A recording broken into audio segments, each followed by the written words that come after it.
we go. Here's the big story. We have this from NBC News. Biden signs executive order drastically tightening border.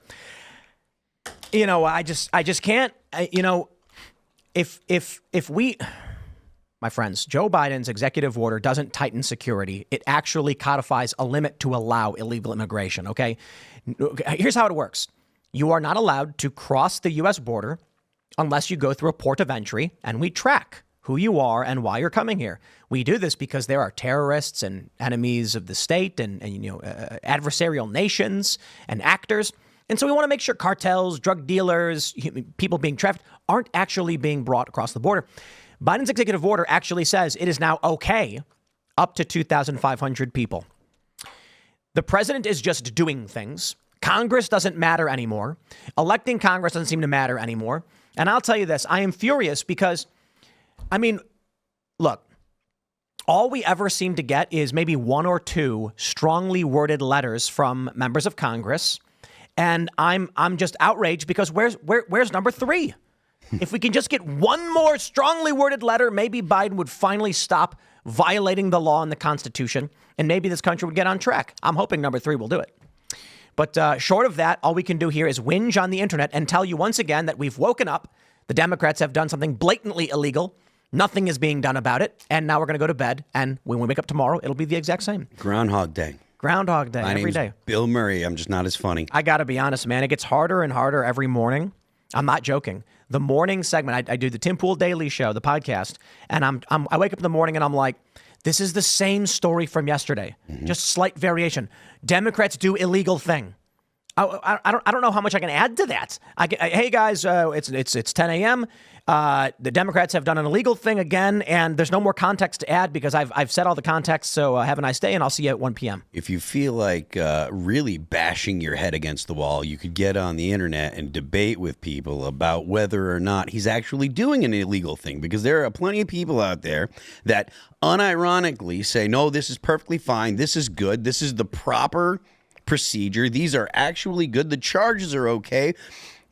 Ben would never do anything illegal. Man, what are you talking about? This is all straight up. Donald Trump's the most evil person. It is comical. It is the same stuff they were saying in 2016. And there are still people that have absolutely no attachment to reality. Look, I think this is particularly... And it's frustrating. Yeah, it is frustrating. I think this is particularly egregious because the Biden administration, Biden came out there and was like, well, I was ready to secure our nation's borders, but congressional Republicans, and you want to be like, you made everything about Ukraine. You wouldn't get a border security bill through without funding Ukraine. Also, this actually does nothing. Does anyone think it does nothing. Does anyone think that works, though? Do you think that works when he says that? I don't think it works. I just think it's a reminder to the American people that Joe Biden lies all the time. He's constantly lying, and I think that's the effect. I think Democrats should be aware of this too, because what's interesting about this is that if you're watching mainstream media coverage, they're like, well, he might face some backlash from people. Like, they're expecting a pro-immigration group to file a challenge to this in court, and that will be the thing. Like, people from the left, I don't even know how far left Biden is, but they're expecting there to be an attack from people that would otherwise be supporting him. And it's stupid to me because ultimately this is him trying to say at the, way past the 9th hour, at the 12th hour, hey, I took the border seriously and I wasn't the one who was able to do anything. So really we need Congress to take action. When Congress, we know, has tried to take action, maybe not enough, but it's just this weird shift and skirt that the Biden administration does always. I just wonder how many, it's all about normies, right? So I just wonder how many normies are convinced by that. I think... Go ahead. Oh, yeah. I was just going to say, regardless of your position on borders, and I imagine I have a different one than some of you here at this table, and it's fine. No. So you're admitting you're wrong? Yeah, I'm admitting I'm wrong. All right. But no, regardless, there's been a serious shift in kind of the Biden strategy, like you said, Hannah Claire, the 9th hour. So I'm curious, do you guys think that this is more indicative of desperation than, say, agreeing to the CNN This is not a shift in the 9th debate? hour. This is pretending to the public that there's a shift when his actual goal is to codify, to turn illegal immigration into legal immigration. So this is what we refer to as the Ellis Island strategy. This is what Chase Oliver and the Libertarian Party have advocated for. And there's a reason why we stopped doing it as long ago when we did. We have enemies of this country who have started attacking us. Here's an interesting story. Take a look.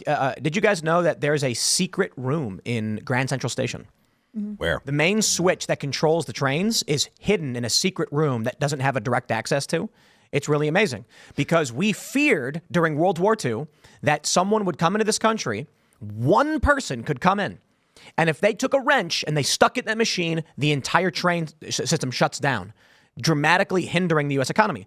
So we used to have what was called the Ellis Island strategy. First, we didn't. At the end of 1800s, it was the states can take care of immigration. The federal government isn't involved. Yeah. Then we said, okay, we need to bring everyone to a central port of entry, figure out who they are and figure out if they're sick. We had a bunch of doctors and immigration specialists. People would come in. They'd check to make sure they weren't bringing diseases. And within a few hours, they'd say, okay, welcome to the United States. Have a good time. Eventually, the number started to overwhelm Ellis Island. And they said, we can't really do this anymore. There's way too many people. So we need a standardized and national legal process. Joe Biden is trying to bring back this. Anyone can come in and go anywhere they want.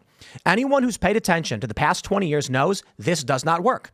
Anybody who advocates for this system, like this is why we're very critical of the Libertarian Party, doesn't pay attention to modern history at all. The best example, of course, being Sweden. Sweden brought in a bunch of Somalis in the 90s and then said, you can go wherever you want. What happened? They formed enclaves. They went to areas like Rinkeby, where this is a neighborhood in Rosengard. And Rosengard now is predominantly more Middle Eastern refugees, which creates an enclave where women are being forced to wear a hijab. Then you have in Rinkeby, Somali refugees had children. Those kids grew up surrounded by Somalis who don't actually, they did not integrate properly with Sweden. So they view the police as an external authoritarian force against them. They don't listen to them. They don't abide by those rules. And it started creating a bunch of gang violence to where a few years ago in Södertälje, a gang of people, Somali, in a vehicle, I think they were Somali the children of Somali refugees, with a full auto machine gun unloaded onto a bank, just spraying into the building. They don't see themselves as part of this country. It's happened in the UK. It's happened across Europe. The reason why we don't just have open borders is because we want people who come here to be given an opportunity. That means we need to find out where the best economic opportunity is. And you don't just say, come on in and go wherever you want. You end up with enclaves, which isolate themselves and form states within states. You end up with pockets like in Minnesota where they say they're there to represent Somali interests in the United States. You are creating external groups within the United States who act in defiance and counter to our wishes as a nation, which causes problems. What Joe Biden's doing with the executive order is saying what we all knew, it's illegal to cross the border. Go to a port of entry, fill out the paperwork. Now he's saying, I'm going to shut this border down. Only 2,500 people are now allowed to cross the border every day. Which is, it's an amazing manipulation. It's an amazing manipulation. It is illegal now to murder. No, let's say this. Stealing from a bank is illegal. Imagine if the mayor of a city came out and said, we're going to crack down on these bank robberies. You know, this John Dillinger and, you know, Babyface, whatever the guy's name was. What was that guy's name? I can't remember his name. And we're going to, if they rob two banks, we're going to stop them from robbing the third. Because what? You're basically saying they're allowed to rob banks now. That's what Biden's doing. Yeah, it's very much not about actually stopping anything, but getting their way and looking like they were the ones to take action. That's what frustrates me about all of this messaging, because really Joe Biden created this problem. He's not solving it. And he's turning around and saying, actually, you guys didn't agree with me, give me what you want, and therefore you didn't offer a bipartisan solution. It's akin to a small child having a tantrum and still getting their way anyways. Like, I just think this is not of service to the American people, and it shows you how little Joe Biden takes this seriously. This whole proclamation comes like 2 days after the New York Post report. I don't know if you guys saw this, where they did this investigation into the asylum cases. There's like 340,000 that have gotten dismissed. Not meaning that the people who were claiming asylum are deported. They just no longer have any kind of formal contact with the government, but they're still in America.